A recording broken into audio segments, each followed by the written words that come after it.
ช่นเดียวกันกับในพื้นที่ของจังหวัดยโสธรครับทางจังหวัดยโสธรโดยการนำของรองผู้ว่าราชการจังหวัดยโสธรนำประสบกนิกรครับทุกหมู่เหล่าประกอบพิธีถ้ำสวดพระอภิธรรมถวายสมเด็จพระนางเจ้าสิริกิติ์พระบรมราชินีนาถพระบรมราชชนนีพันปีหลวงครับ29 ตุลาคม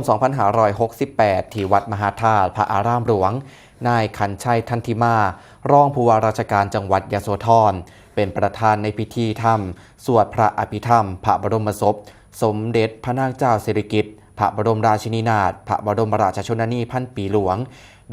โดยมีคณะหัวหน้าส่วนราชการตุลาการศาลทหารตำรวจตลอดจนประสบนิกรทุกหมู่เหล่าของจังหวัดยโสธรพร้อมใจกันร่วมพิธีกันอย่างเนื่องแน่นเพื่อร่วมถวายความอาลัยและน้อมสำนึกในพระมหากรุณาธิคุณของพระองค์ท่าน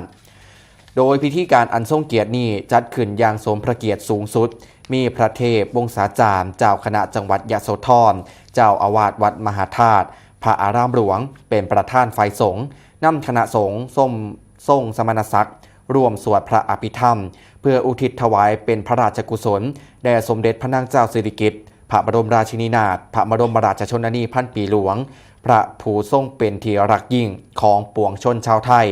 โดยการประกอบพิธีได้เป็นไปตามแนวทางของกระทรวงมหาดไทยที่กำหนดให้ทุกจังหวัดและก็อำเภอทั่วประเทศ